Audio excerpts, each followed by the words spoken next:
Ouvindo o que havia ocorrido, Jesus retirou-se de barco em particular para um lugar deserto. As multidões, ao ouvirem falar disso, saíram das cidades e o seguiram a pé. Quando Jesus saiu do barco e viu tão grande multidão, teve compaixão deles e curou seus doentes. Ao cair da tarde, os discípulos aproximaram-se dele e disseram: Este é um lugar deserto e já está ficando tarde. Manda embora a multidão para que possam ir aos povoados comprar comida. Respondeu Jesus: Eles não precisam ir. Dê-lhes vocês algo para comer. Eles lhe disseram: Tudo o que temos aqui são 5 pães e 2 peixes. Tragam-nos aqui para mim, disse Jesus. E ordenou que a multidão se assentasse na grama. Tomando os 5 pães e os 2 peixes, e olhando para o céu, deu graça de partir os pães. Em seguida, deu-os aos seus discípulos e estes à multidão.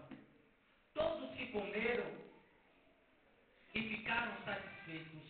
E os discípulos recolheram 12 cestos cheios de pedaços que sobraram.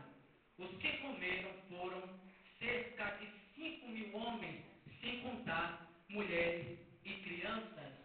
Feche a sua Bíblia, tome seu assento. Muito obrigado. O que eu quero dividir nessa noite com os irmãos é sobre milagres que só alcançamos no deserto.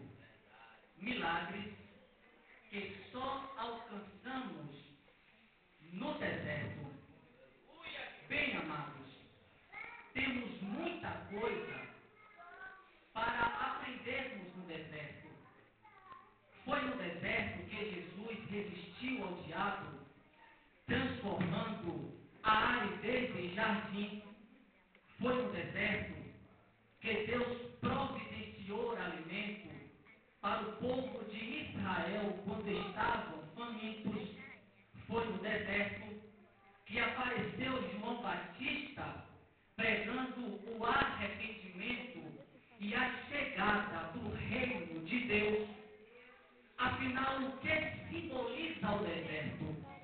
Quais são os propósitos fundamentais de Deus em nos colocar em meio a uma terra árida e causticante? De forma simples e com claras palavras, o deserto é o cenário educacional que Deus usa para nos moldar e nos preparar em níveis espirituais que só conseguimos obter no deserto. Vou repetir: o deserto é o cenário educacional que Deus usa para nos moldar e nos preparar em níveis espirituais que só conseguimos obter no deserto. O que fazer quando os nossos amigos desaparecem? O que fazer quando não há mais abastança financeira ou quando os recursos se acabam? Como agir diante de uma situação inoperante? Ou quando não se escuta, não se ouve mais a voz de Deus? Por que eu devo continuar honrando a Deus se aparentemente Ele me esqueceu? Como ter esperança numa situação que fugiu da total lógica humana? Há momentos na nossa vida que pensamos assim. Procuramos a nossa fé e logo achamos que ela não será capaz de produzir o milagre que esperamos. Olhamos em volta e só encontramos mais dor, mais aflição, mais gemidos. E imaginamos que só somos uma das tais vítimas sozinhas e principalmente sem apoio de esperança. O deserto está ligado a lugares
capítulo